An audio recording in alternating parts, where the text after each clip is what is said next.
Hello दोस्तों, स्वागत है आप सभी का कंपटीशन एग्जाम में। दोस्तों, आप यदि सीजीपीएससी, सीजीएफएम, एसआई, पटवारी, फूड इंस्पेक्टर छत्तीसगढ़ से संबंधित किसी भी एग्जाम की तैयारी कर रहे हैं तो आप इस चैनल को सब्सक्राइब जरूर कीजिए। एग्जाम में आने वाले टॉपिक से रिलेटेड वीडियो इस चैनल पर आपको मिलती रहेगी।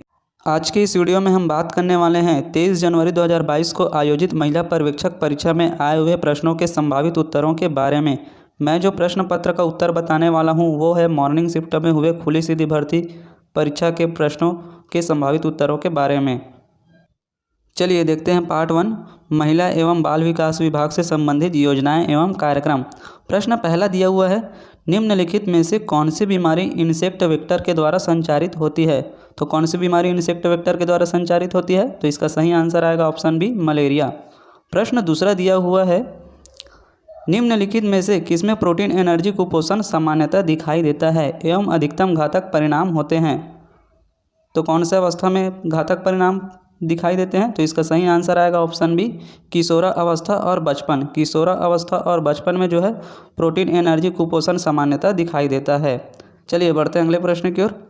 प्रश्न नंबर तीसरा दिया हुआ है, इस राज्य के जिलों को नवंबर 2022 तक संचालित आंगनबाड़ी केंद्र की संख्याओं से सुमेलित कीजिए।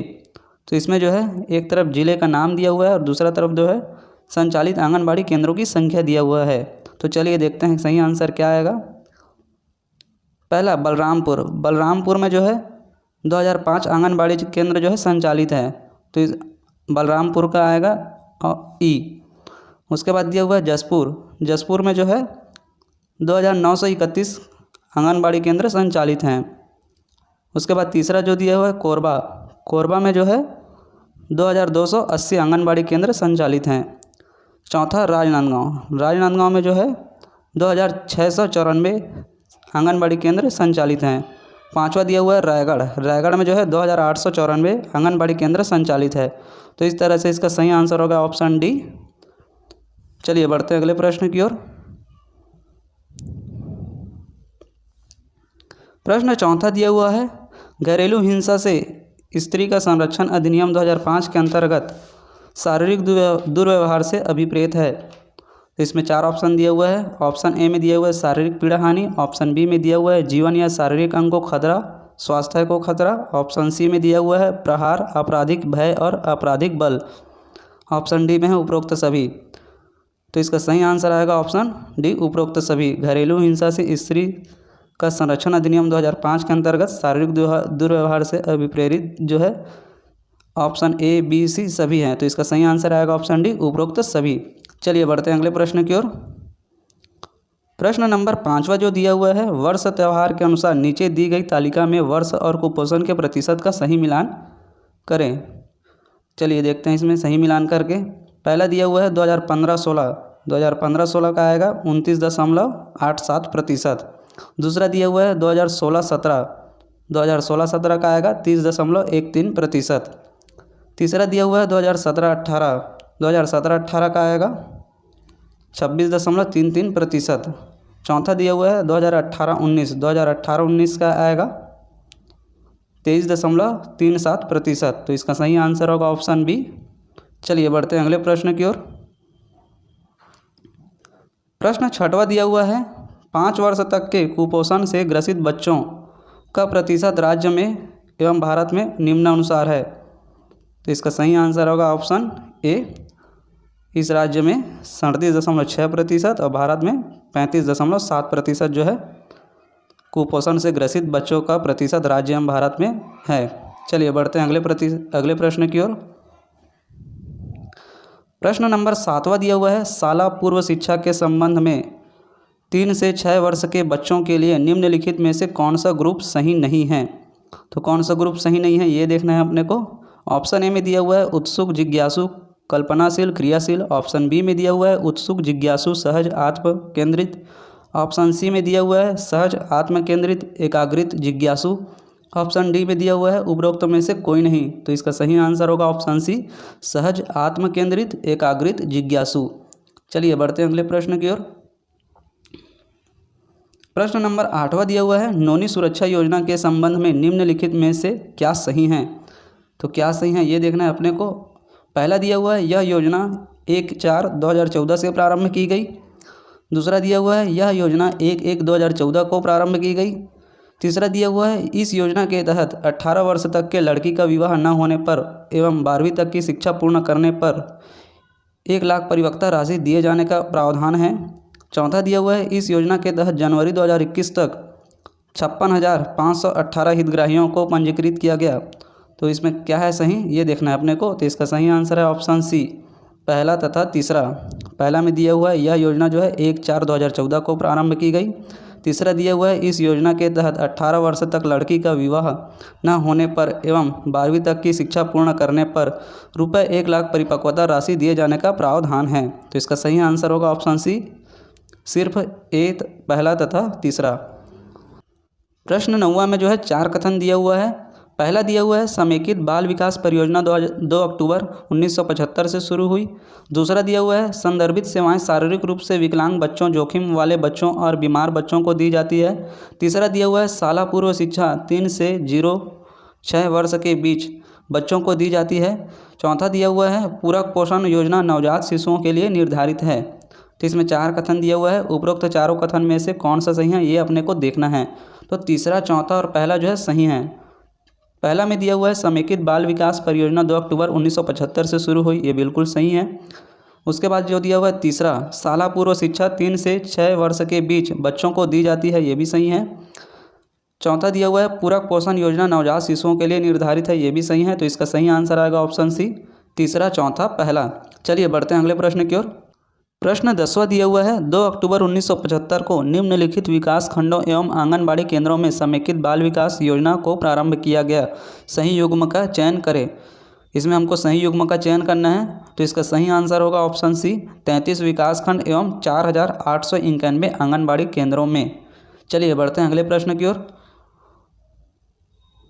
प्रश्न नंबर 11वां दिया हुआ है भारत की जनगणना 2011 के लिए निम्नलिखित कथनों पर विचार कीजिए। ये 4 कथन दिया हुआ है, इसमें देखना है कौन सा कथन सही है। पहला कथन दिया हुआ है भारत की जनसंख्या 121.02 करोड़ थी।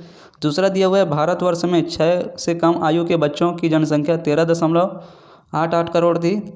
तीसरा दिया हुआ है इस राज्य की जनसंख्या 2.56 करोड़ थी। चौथा दिया हुआ है इस राज्य में 6 से कम आयु वाले बच्चों की जनसंख्या 35.84 लाख थी। तो इसमें कौन सा कथन सही है ये अपने को देखना है।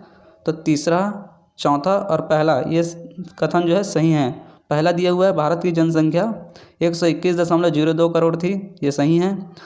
उसके बाद तीसरा दिया हुआ है इस राज्य की जनसंख्या 2.56 करोड़ थी, ये भी सही है। चौथा दिया हुआ है इस राज्य में 6 से कम आयु वाले बच्चों की जनसंख्या 35.84 लाख थी, तो ये भी सही है। तो इसका सही आंसर होगा ऑप्शन सी, तीसरा, चौथा, पहला। चलिए बढ़ते हैं अगले प्रश्न की ओर। प्रश्न नंबर 12वां दिया हुआ है निम्नलिखित में से कौन सा पोषक तत्व नहीं है। तो कौन सा पोषक तत्व नहीं है? फाइबर, रेशा। तो इसका सही आंसर होगा ऑप्शन सी, फाइबर, रेशा। चलिए बढ़ते हैं अगले प्रश्न की ओर। प्रश्न नंबर 13 दिया हुआ है निम्नलिखित में से कौन से मुख्यमंत्री कन्यादान विवाह योजना के उद्देश्य हैं। कौन से उद्देश्य हैं ये देखना है अपने को। पहला दिया हुआ है कन्याओं के विवाह में आने वाली आर्थिक कठिनाई का निवारण करना। दूसरा दिया हुआ है विवाह के अवसर पर फिजूल खर्च रोकना। तीसरा दिया हुआ है सामूहिक विवाह के माध्यम से मनोबल एवं आत्मसम्मान में वृद्धि करना। चौथा दिया हुआ है नवविवाहित जोड़ों को भावी जीवन के लिए आर्थिक सहायता प्रदान करना। तो कौन सा है ये उद्देश्य अपने को देखना है। तो इसका सही आंसर होगा ऑप्शन ए, पहला, दूसरा तथा तीसरा। पहला दिया हुआ है कन्याओं के विवाह में आने वाली आर्थिक कठिनाई का निवारण करना। दूसरा दिया हुआ है विवाह के अवसर पर फिजूल खर्च रोकना। तीसरा है सामूहिक विवाह के माध्यम से मनोबल एवं आत्मसम्मान में वृद्धि करना। तो इसका सही आंसर होगा ऑप्शन ए, पहला, दूसरा तथा तीसरा। चलिए बढ़ते हैं अगले प्रश्न की ओर। प्रश्न नंबर 14 दिया हुआ है निम्नलिखित में से बैक्टीरिया जनित रोग कौन से हैं। तो कौन से हैं बैक्टीरिया जनित रोग? इसका सही आंसर होगा ऑप्शन ए, डिप्थीरिया तथा टिटनेस। डिप्थीरिया तथा टिटनेस जो है बैक्टीरिया जनित रोग हैं। प्रश्न नंबर 15 जो दिया हुआ है राष्ट्रीय स्तर पर पोषण अभियान का लक्ष्य क्या है। तो क्या है? तो इसका सही आंसर होगा ऑप्शन बी, बच्चों में कुपोषण को प्रति वर्ष 2% तक तथा बालिकाओं एवं महिलाओं में एनीमिया को प्रति वर्ष 3% तक कम करना। इसका सही आंसर है ऑप्शन बी। चलिए बढ़ते हैं अगले प्रश्न की ओर। प्रश्न नंबर 16 दिया हुआ है, किसी बच्चे के स्वास्थ्य स्तर को किन परिस्थितियों में गंभीर रूप से जोखिम भरा माना जाता है। ऑप्शन ए में दिया हुआ है, यदि जन्म के समय शिशु का वजन 2 किलोग्राम से कम है। ऑप्शन बी में दिया हुआ है, शिशु का वजन लगातार 3 माह से बढ़ नहीं रहा है। ऑप्शन सी में दिया हुआ है, शिशु के वजन में लगातार 2 महीने से कमी हो रही है। तो इसका सही आंसर होगा ऑप्शन डी, उपरोक्त सभी। उपरोक्त सभी जो है इसका सही आंसर होगा। चलिए बढ़ते हैं अगले प्रश्न की ओर। प्रश्न नंबर 17 दिया हुआ है, राज्य सरकार बालक अधिकारों के अपराधों का त्वरित विचारण करने के प्रयोजन के लिए राज्य में कम से कम एक न्यायालय को या प्रत्येक जिले में किसी सेशन न्यायालय को बालक न्यायालय के रूप में निर्दिष्ट कर सकेगी। तो इसका सही आंसर होगा ऑप्शन नंबर ए, उच्च न्यायालय के मुख्य न्यायमूर्ति की सहमति से। चलिए बढ़ते हैं अगले प्रश्न की ओर। प्रश्न नंबर 18 दिया हुआ है, यदि कोई व्यक्ति दहेज प्रतिषेध अधिनियम 1961 के प्रारंभ के पश्चात दहेज देगा या लेगा तो वह कारावास से दंडनीय होगा, जिसकी अवधि खालिस्तान वर्ष से कम की नहीं होगी। तो इसका सही आंसर होगा ऑप्शन नंबर बी, 5 वर्ष। 5 वर्ष से कम की अवधि नहीं होगी। चलिए बढ़ते हैं अगले प्रश्न की ओर।